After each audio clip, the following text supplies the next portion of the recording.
Hello everyone. Now, if you do by a chance ever get stuck with a boring old tin of tuna for a lunch, especially if someone is joining you, then I have to show you how to pimp up that very meager offering. Now, this is a good old-fashioned tin of tuna. You can do in spring water or literally whatever you have in the pantry. I am going to give this a little bit more personality and a lot more flavor by building it up with things left over in my fridge. So there's our lovely tuna. Of course, there's nothing wrong with the tin of tuna. It's very good for you, but it doesn't sound very sexy. So what I'm going to do is I've got a wet cloth under my board and I've got into the fridge, and this is what I have managed to find. Now, an apple or a pear will add some valuable crunch and of course some beautiful sweetness to our little tin of tuna. And I found this gorgeous pink onion. So it's quite a large onion. I'm only going to use a little bit of it. So I just want to show you the most efficient way to chop an onion. And you will see me with my fancy knife here do a little bit of a knife swap. So with an onion, you can see I've left the root on the onion. This is the most important part, because if you do generally stress when you are prepping your vegetables, you'll be very inefficient in the kitchen, and I would like you to live happily ever after in your kitchen. So I like to show you the little tricky chefy things. Now, when my board is not moving and I have a lovely sharp knife, I'm instantly more efficient and much more chefy looking in the kitchen. So you can see there, the root is actually going to keep this onion together, and you won't have a messy onion, which won't make you stressed, and you'll also, like I said, look more chefy. So cutting down into the onion, just like that, and you can see it's actually all opened up. So the little cubes will be very small, and then if your knife is sharp, and you can see that I am moving my little fingers out of the way, that'll also give us an even finer dice, because with raw onion, we probably don't want big, lazy chunks. So you can use this idea if you're making a mince or a stew or anything where you need the onions to be reliable and small. So chopping that down, and like I said, this is a pink onion. You could use any old onion that you happen to have. I think that'll be enough. Of course, I could use the rest. So this will add some beautiful crunch into our tin tuna. And I'll do the same with our pear. Now you can see I'll always keep my little fingers well out of the way. I'm going to cut this into a slice, and then I will turn it around and dice it. Like I said, if you don't like the fruit option in there, but an apple also goes really, really well, by all means leave it out, and you could of course substitute with a capsicum or grated carrots or anything that you might have. I'm being super lazy here, and I'm actually leaving the pits in there, but I'm going to scoop them out as I put them in the bowl.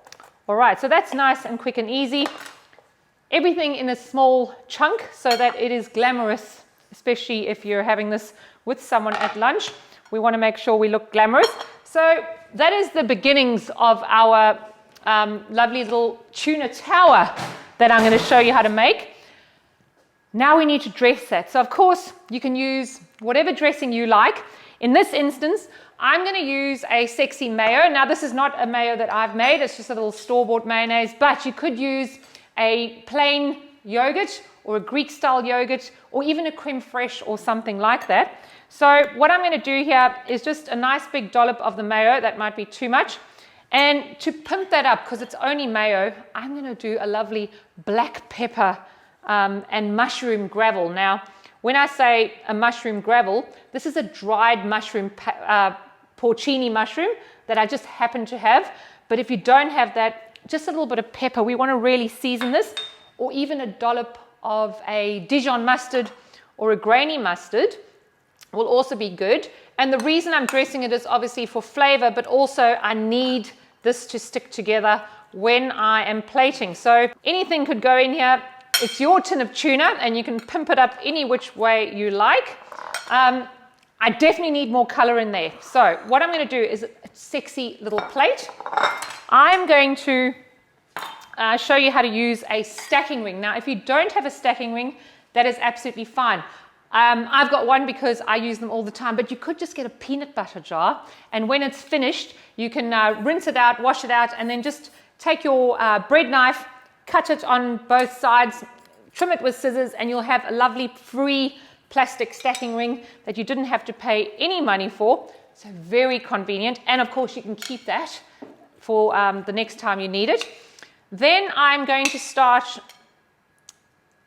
putting this into our stacking ring. Of course, you could just serve this on top of a bed of lettuce or rocket or a combination salad. Already it's a little bit more extravagant just with our lovely crunchy apple or pear in there.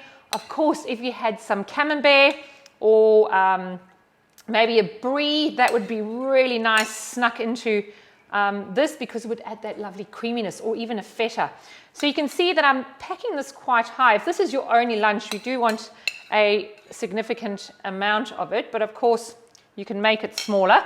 Now, what I'm also going to do is, just because I really want this to look like I've tried very hard, I'm actually going to take some of that mayo and a little bit of the pepper, and what I'm going to do is just quickly add a little bit of water in there to get it to a drizzling consistency. I'll be right back. So I've just got that nice and smooth. Now what I'm going to do is, with the back of a spoon, I'm just going to press down very firmly. I really need to organize and compact our tuna, the onion, whatever you happen to have in there, and that little bit of binding from the mayonnaise will help. And when I'm confident that it is very squished down, I'm just going to start feeding it through with the back of my spoon here. So don't just pull it up, it'll need some help coming out. And what we are left with is a beautiful organized tower. Now that will look gorgeous, but to finish it off, I have got some rocket, or you could use any of your favorite lettuce leaves or whatever you have in the fridge.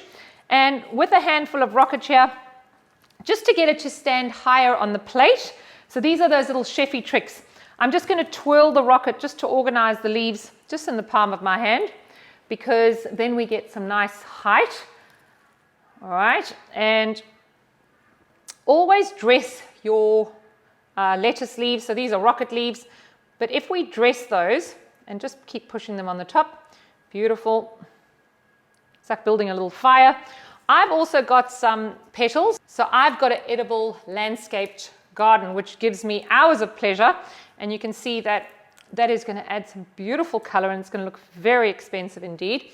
You could add chopped chili or anything that you want. I'm going to use that little swirl of our dressing. That looks very dramatic, and of course it's going to add to the flavor and the creaminess of our dish. I've also grabbed some beautiful extra virgin olive oil, and this is actually a lemon olive oil, and I'm going to give it a nice dramatic swirl. I would never use a cooking oil for that.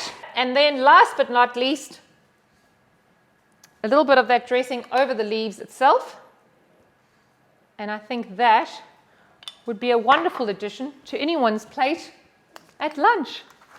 Guys, please try this. It is quick, it is easy, and it is very economical. Enjoy. Happy cooking.